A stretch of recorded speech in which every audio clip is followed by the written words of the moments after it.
현장과 그리고 우리 온라인으로 함께 말씀을 전하게 되어서 참 감사하고 좋습니다. 우리 손 한번 인사 한번 할까요? 잘 오셨습니다. 은혜 많이 받으시기 바랍니다. 라고 얘기해 주십시오.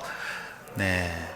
가정에 계신 분들도 스스로 인사하시고 가족들과 인사하셨으면 좋겠습니다. 하나님의 은혜가 온라인으로도 전파되길 간절히 바랍니다. 그곳에서도 성령님 임재하실 수 있기 때문이지요. 오늘 하이델베르크 교리문답 우리 113문부터 115문 말씀을 115문을 가지고 함께 말씀을 나누고자 합니다. 한 번은 제가 교육자실에 있을 때 청년 한 명이 들어왔습니다. 머리에 염색을 하고 왔길래 제가 우리 목사님께 물었습니다. 목사님, 교육자는 염색해도 됩니까? 당에 통과를 해야 됩니까? 안건으로 올려야 됩니까? 라고 물었습니다.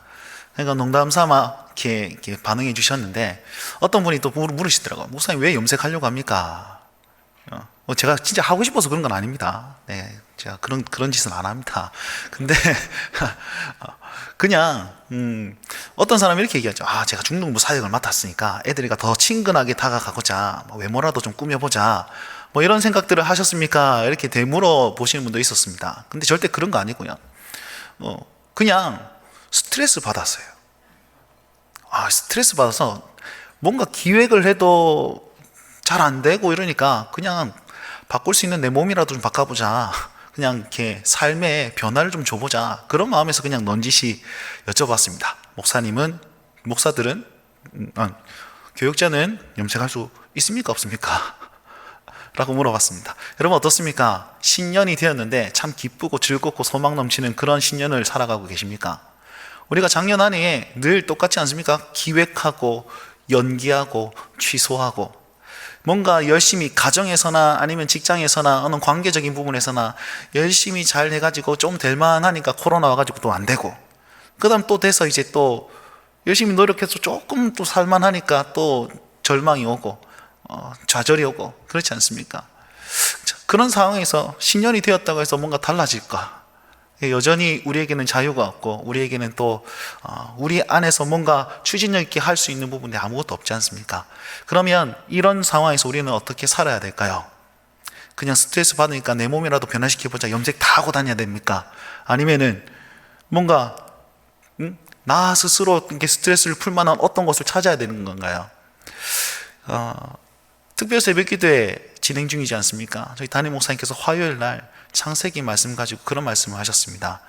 인간이 가장 절망적일 때, 선악과를 먹고 죄인 되어서 가장 절망적일 때 하나님은 복음이라는 것을 주셔서 소망으로 바꾸셨다, 소망을 주셨다, 이렇게 얘기했습니다. 그래서 우리는 가장 절망적일 때 주님 주시는 복음, 그 소망으로 살아야 되는 것이 저와 여러분들이죠. 다른 것에 기우려고 다른 것에 의존하고 사는 것이 아닙니다.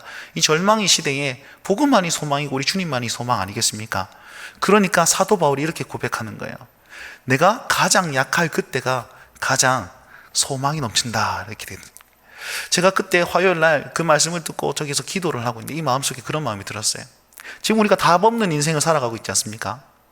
근데 이 답 없는 인생을 사는데, 답이 없는 2021년을 살아가고자 하는데, 이건 참 괴롭고 절망이 아니라, 이 답 없는 인생에 우리 주님과 동행하는 새로운 발걸음이 되겠구나. 답은 없지만 그럼에도 불구하고 괴롭게 살아가는 것이 아니라 주님과 함께 동행하는 새로운 길이구나, 그런 마음이 들었습니다. 우리는 그 소망으로 살아야 되지 않을까요? 2021년 그 소망으로 살기 위해서는 꼭 우리가 해야 될 것이 있습니까? 나를 포기하는 것, 나를 내려놓는 것, 또한 내가 스스로 할 수 없구나라고 고백하는 그것이 우리 소망의 제일 첫걸음이지 않을까? 아니, 첫걸음이라 생각합니다. 그래서 우리가 참 죄인 되었을 때 복음으로 우리를 채우시는 주님을 만남으로 말미암아 행복의 길을 걸어갈 수 있다라는 것입니다. 오늘 하이델베르크 교리문답 113문에서 115문은 이것을 잘 얘기하고 있습니다. 10계명 중에 10번째 계명인데요, 10번째 계명을 딱 제시하는데 절대로 우리가 지킬 수 없는 부분을 딱 얘기하십니다. 그리고 113문, 115문에서 10계명 전체를 얘기하면서 이거 여러분 지킬 수 있습니까? 아니요, 우리는 못 지킵니다. 그래서 누가 필요합니까? 네, 우리 주님 필요합니다. 우리 하나님 필요합니다. 결국은 그 하나님 붙들 때에 우리는 소망으로 살 길이 생기고 우리는 우리의 정체성이 온전해지는 역사들을 보게 될 것입니다. 그렇게 마무리를 하고 있거든요.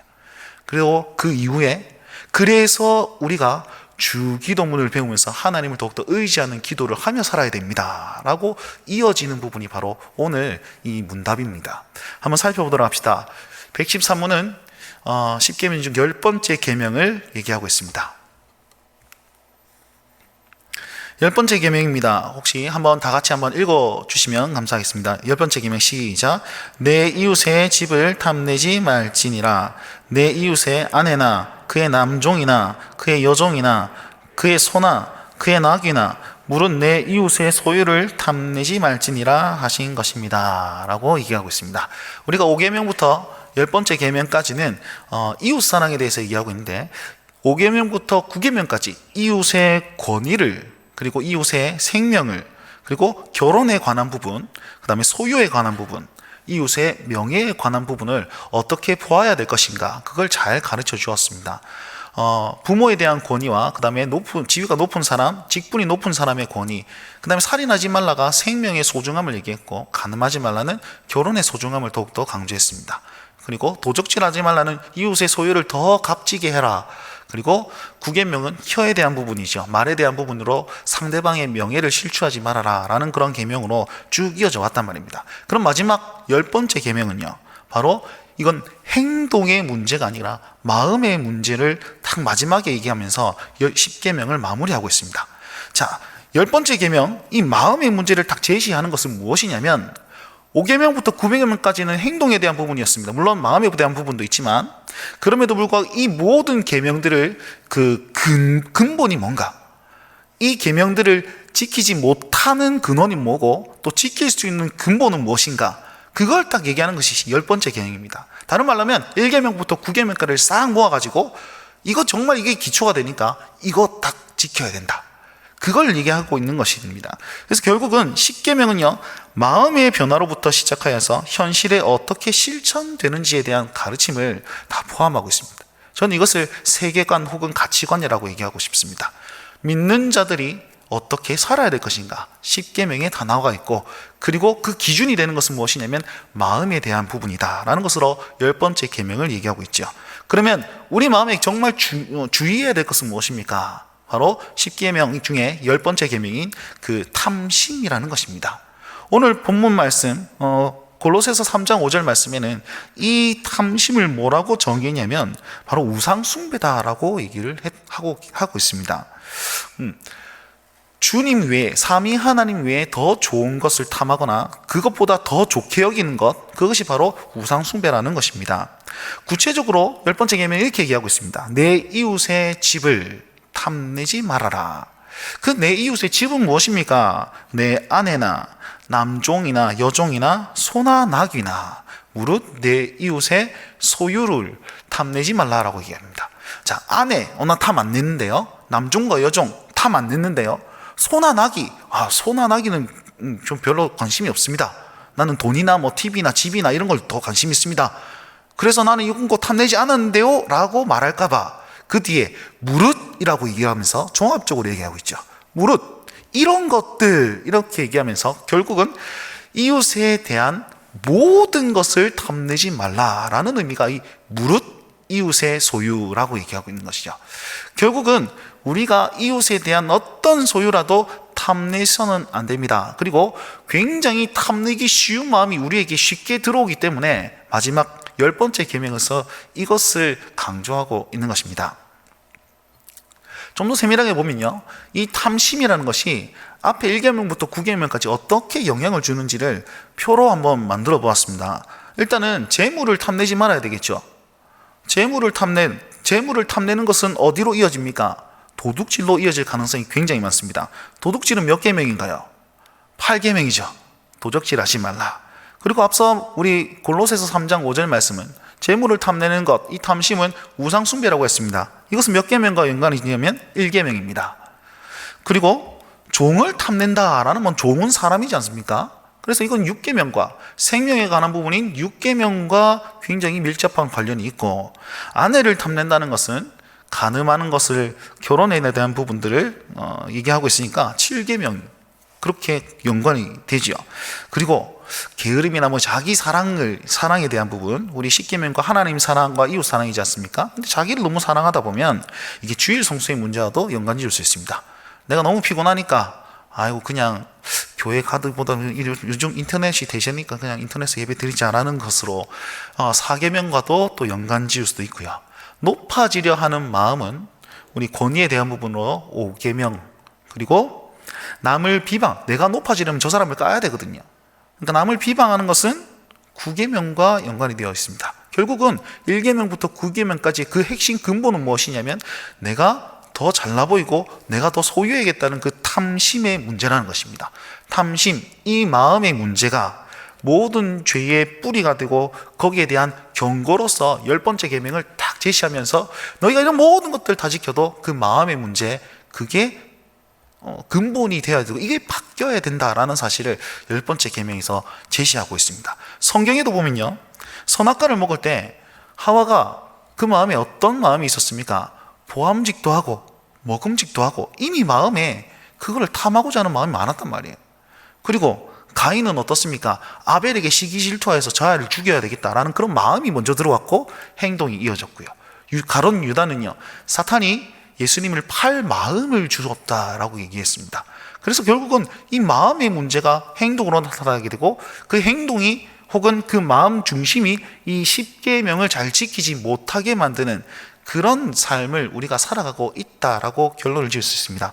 그래서 113문에는요 10번째 계명에서 하나님께서 원하시는 것은 무엇입니까? 라고 했을 때 그 마음을 잘 지켜야 되는데 마음에 품지 말아라 라는 것과 그리고 마음을 다해야 한다라는 것으로 요약하고 있습니다. 그러면 품지 말아야 될 것, 그 다음에 마음을 다해야 될 것. 자, 여러분 자기의 마음을 내 마음대로 할 수 있습니까? 내가 하지 말아야지 안 되게 되든가요? 내가 해야지 하는데 잘 됩니까? 우리 학생들과 청년들은요, 신년이 되면 꼭 2가지는 결단합니다. 다이어트 해야지, 공부 열심히 해야지. 이 2가지는 결단한단 말이에요. 그래서 이런 말이 있잖아요. 다이어트와 공부는 내일 하는 것이다. 저 역시 공부와 다이어트를 결심했으나 지금까지 잘 안 되고 있습니다. 마음 먹은 대로 됩니까? 안 된다는 거예요. 안 된다는 거예요. 마음은 우리 스스로 어떻게 할 수가 없습니다. 그리고 내 마음 확인하는 것도 어렵습니다. 저 사람 마음 확인하는 것도 더 어렵지 않습니까? 그러면 누가 그걸 확인할 수 있습니까? 바로 마음을 관찰하시고 중심을 보신 우리 하나님이 우리 마음을 굉장히 잘 알고 계신다는 거예요. 결국은 이 10번째 계명을 지키기 위해서는 하나님 없이는 안 된다는 사실을 얘기하고 있습니다. 그리고 답에 보시면 이렇게 하고 있습니다. 작은 욕망이나 생각들 안 한다고 안 해집니까? 여전히 안 된다는 것이죠. 그러면 어떻게 하면 됩니까? 여전히 그리스도와 연합되어서 육체의 소욕이 아니라 성령님의 소욕을 따라 살면 이게 가능하다는 것입니다. 그리고 자그마한 것이라도 우리가 지킬 수 없음을 로마서 7장 말씀이 이렇게 얘기를 하고 있습니다. 죄가 계명, 이렇게 거룩하게 살려고 하는 그 계명을 통해서도 죄를 넣을 수 있다, 이렇게 얘기를 하고 있습니다. 아무리 거룩하게, 그 다음에 열심히 잘 살려고 해도 그것이 어떻게 되면 교만이라는 마음으로 또 죄를 짓게 되고, 그 다음에 게으름, 이것은 그냥 봐도 죄가 되는 것이고, 그렇다는 거죠. 우리가 아무리 선하게 살려고 발버둥 쳐도 성경이 명확하게 얘기하고 있는 것은 죄가 더 세다는 것입니다. 그래서 결국은 우리는 하나님, 우리 주님, 우리 예수님, 그리고 우리 성령님의 도우심 없이는 아무것도 될 수 없다라는 것입니다. 그래서 반복해서 말씀을 드리면 내가 가장 약한 그때가 가장 소망이 된다는 것입니다. 계속해서 보겠습니다. 113문은 또 이렇게 얘기합니다. 언제든지 우리의 마음을 다해요. 자, 우리가 마음을 다해야 되는 그런 종목들은 어떤 것이 있습니까? 모든 죄를 미워하는 것이고 또 모든 의를 좋아하는 것입니다. 또 얘기하지만 할 수 있습니까? 못한다는 거예요. 그럼 또 누가 필요합니까? 하나님을 두려워하는 자세가 필요하다는 겁니다. 하나님을 경외하고 하나님을 좋아하고 하나님을 두려워하는 그 마음이 있을 때에 죄가 왔을 때 두렵고 떨린 하나님이 이 죄를 얼마나 싫어하실까? 그 하나님을 먼저 생각하면 죄를 이길 수 있는 힘이 생긴다는 겁니다. 그리고 그 두렵고 떨린 하나님, 내가 의를 행해야 되는데 내가 저거 정말 하기 싫은데, 그 놀라우신 하나님이 저것을 기뻐하기 때문에 내가 그것으로 억지로라도 나아갈 수 있는 마음이 생긴다는 겁니다. 결국은 우리 중심에 하나님을 경외하는 그 마음이 있을 때에 우리의 행동과 마음이 변화될 수 있음을 요리문답은 계속해서 알려주고 있습니다. 세상은요, 가만히 있다 보면 탐욕과 탐심을 이제 생기게 되었습니다. 엄마들이 모이면 늘 하는 말이 집이 어떻냐, 그 다음에 자녀 교육에 대한 부분 있잖아요. 저 영어 학원이 진짜 잘하는 것 같다, 저 수학 학원이 정말 잘하는 것 같고, 학습지를 못 씁니까? 어떻게 합니까? 이런 걸로 계속 다 얘기하다 보면 우리도 해야 될 것 같거든요. 가만히 있어도 들리는 게 있고 보이는 게 있습니다. 그러면은 비교되게 되어 있고, 비교되면 저런 부분들이 나타나게 된다라는 것입니다. 결국은 우리는 세상을 바라보는 것이 아니고 하나님을 바라보고 하나님을 경외하고 오직 그 하나님을 두려워함으로 말미암아서 그렇게 살아갈 때에 하나님께 집중하면 우리 마음에 자연스럽게 비교가 아니라 감사가 생기게 될 것입니다. 결국은 우리는 믿는 바대로 하나님을 바라볼 때 감사하는 삶을 추구하며 살아야 된다라는 것으로 우리 10계명의 마지막 계명을 이렇게 제의하고 있습니다.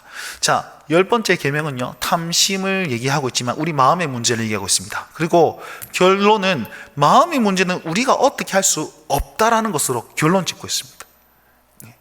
그러면 보십시오. 그 다음에 114문에서는 뭐라고 얘기하냐면, 그러면 뭐하러 10계명을 주셨습니까? 라는 질문으로 이어지게 됩니다. 지킬 수 있습니까? 없는데요. 근데 하나님 그걸 요구하는 것은 부당한 것 아닙니까? 그렇죠? 그런데 이 안에서는 정말 중요한 핵심 가치를 하나님께서 우리에게 알려주시고 계십니다. 인간의 유일한 위로가 우리 하이델베르크 요리문답 1문입니다. 그러면 제일 첫 번째 했던 게, 우리는 전적 타락한 존재입니다. 우리는 아무것도 할 수 없고 구원자가 필요합니다. 그래서 오직 은혜로 말미암아서, 우리의 노력이 아니라 하나님의 은혜로 말미암아서 우리는 구원받았습니다. 이 내용이 무엇이었습니까? 사도신경에 대한 내용이었죠. 그리고 이 은혜 받은 사람, 오직 믿음으로 말미암아 구원받은 사람은 어떻게 살아야 됩니까? 하나님께 영광 돌리며 살아야 됩니다. 다른 말로 하나님께 감사드리며 살아야 됩니다. 그럼 어떻게 하면 감사드릴 수 있죠? 10계명을 잘 지키면 됩니다. 이렇게 배웠습니다. 그리고 지금까지 10번째 계명까지 딱 배웠단 말이에요. 그러면 믿었고 배웠으니까 잘 살 수 있겠지 했는데, 인간은 여전히 연약한 거예요. 내가 그거 잘 안 되는 거예요. 아직 죄성이 많이 남아가지고. 사도 바울이 로마서 7장에는 오호라 나는 공고한 자예요. 내 안에 성령의 마음과 세상 죄악된 마음이 싸우는데 늘 진다. 내가 진다. 사탄에게 진다 내가. 그래서 오호라 나는 공고한 자로 이렇게 진짜 고백하지 않습니까? 그 고백이 우리에도 동일하게 적용된단 말이죠. 인간이 연약한 거예요. 그래서 뭐가 필요합니까? 오직 은혜가 필요합니다. 그리고 그 은혜를 구하기 위해서 우리 무엇을 배워야 하냐면 주기도문을 배워서 그 내용을 간구하며 살 때에 은혜로 살 수 있습니다. 이렇게 된 거예요. 그럼 결론은 뭐냐면, 우리의 구원에도 은혜가 필요하고 우리가 살아가는데도 은혜가 필요하다는 거예요. 이걸 알려주기 위해서 114문은 이렇게 얘기하고 있습니다. 하나님께 돌아온 사람이 이 계명을 완전히 지킬 수 있습니까? 라고 하니까 아닙니다 라고 합니다.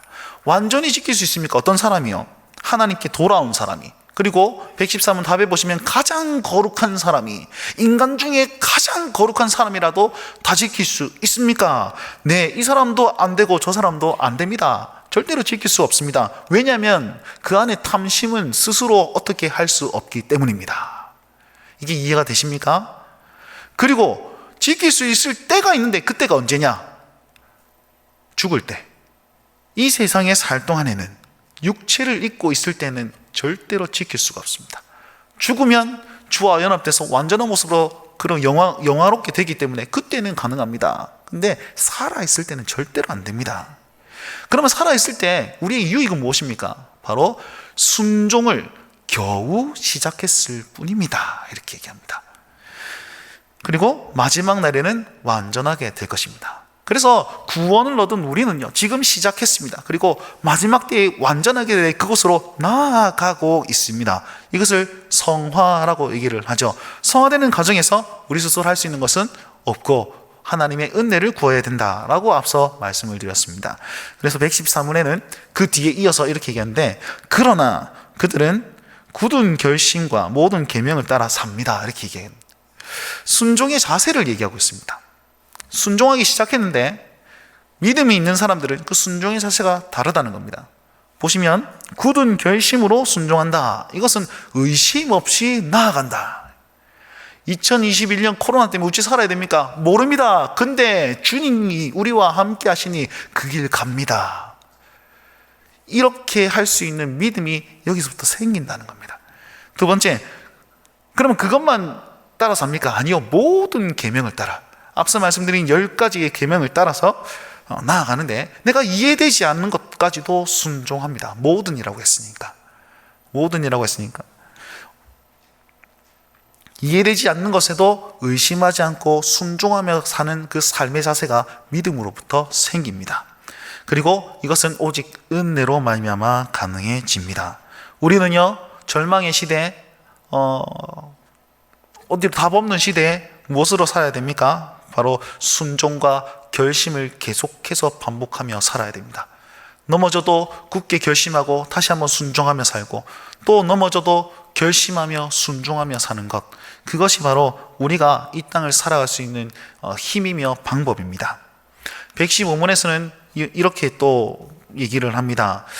저 질문을 한마디로 얘기하면 이렇게 얘기합니다. 그러면 어차피 못 지키는 거 무슨 필요가 있습니까? 10계명을 다 주고 나서 지킬 수 있습니까? 아니요. 근데 왜 지켜야 됩니까?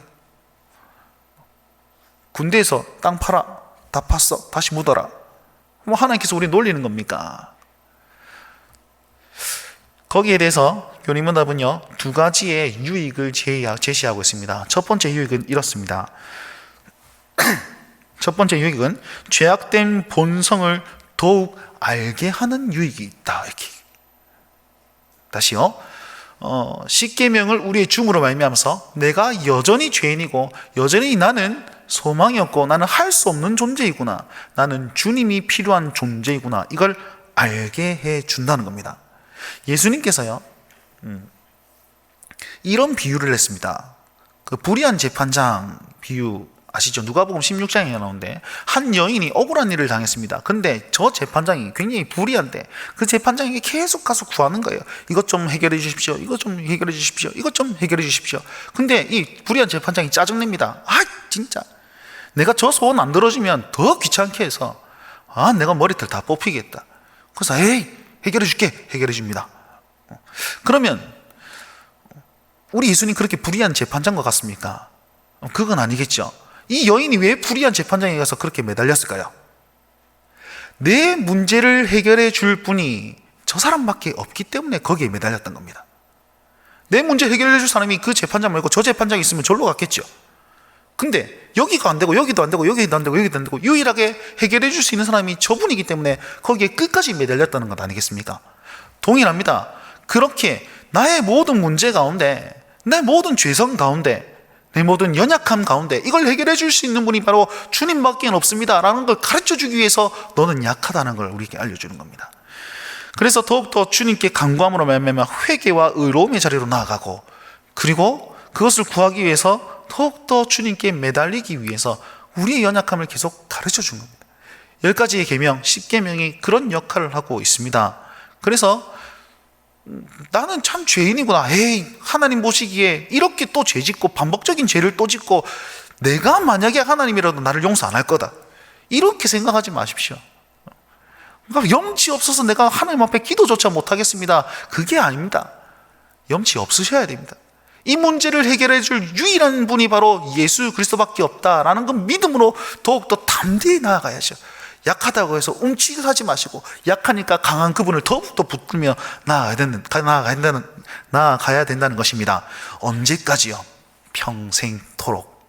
아까 우리 육신의 몸을 입고 있을 때에는 여전히 지키지 못한다 했지 않습니까? 그럼 육신의 몸을 벗을 그날까지 주님을 의지해야 되겠죠. 더욱더 그리스도 안에서 그것을 추구하기 위해서 발버둥 쳐야만 하는 것입니다. 자, 그렇다면 두 번째 유익은 무엇입니까? 두 번째 유익은 변화되길 끊임없이 노력할 수 있도록 한다는 것입니다. 다시요. 처음에 나의 약함을 알게 하였습니다. 그리고 두 번째는 노력하게 한다. 그럼 어떤 노력입니까? 이건 행동과 다짐이기도 하고, 그리고 간구이기도 합니다. 내가 연약하니까 끊임없이 지속적으로 성령님의 은혜를 구하는 그런 일들, 기도할 수 있는 일들을 하게 해줍니다. 그리고 결국에는 끊임없이 노력하고 하나님께 성령님의 은혜를 구함으로 말미암아서 하나님의 형상으로 더욱더 변화되기를 간구하여서 결국인 목적지인 완전에 이르게 되어 가고 있다, 가까워져 가고 있다 라고 요리문답은 얘기하고 있습니다. 자, 결국은요, 우리가 믿음으로 말미암아 순종하기 시작했고, 그 순종하기 시작했는데 여전히 연약하기 때문에 하나님 앞에 더 간구하며 나아가고 하나님을 더욱더 의지하며 나아갑니다. 그러면 그것을 계속 의지하며 나아갈 때에 하나님과 더욱더 동행하고 하나님과 더욱더 친밀해지고, 그러므로 말미암아서 어제와 다른 오늘을 살고 오늘보다 내일이 더 하나님과 더 가까워지고 주님께로 더 가까이 나아갈 수 있는 성화의 자리로 나아갈 수 있기 때문에 우리는 이 십계명을 잘 기억하고 애를 쓸 필요가 있다는 것입니다. 그리고 115문에 이런 단어가 있습니다. 엄격히 십계명을 설교하게 하십니까? 엄격히라는 말을 사용하고 있습니다. 그냥 십계명을 왜 설교합니까? 이렇게 아니고 엄격히 강조하고 있죠. 왜 엄격하게 이것을 하냐면, 이것은 이 10가지의 계명은 하나님의 수준, 하나님의 기준이거든요.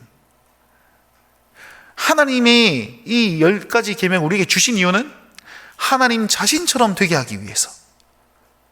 요한복음의 말씀에 예수님께서 이렇게 말씀합니다. 아버지 하나님을 얘기하면서, 아버지여 저들도 우리와 같이 되게 하소서. 무슨 말입니까? 하나님처럼 우리 신자들이 되게 하여 주옵소서. 목표와 목적이 거기 있습니다. 우리는 하나님처럼 될 수 있도록 예수님께서 그리 간구하였단 말이죠. 에베소서 말씀에도 봉사하게 만들라, 그리고 어디까지? 그리스도에게까지 자라가게 해라 라는 메시지가 있습니다. 우리의 목표는요, 내가 정하는 건 아닙니다. 나 거짓말 안 해야지, 이것으로 정하는 것이 아니고, 그것을 통해서 하나님의 자리, 하나님의 그 거룩의 모습까지 나아가고자 이것을 하나님께서 우리에게 요구하고 계신다는 겁니다.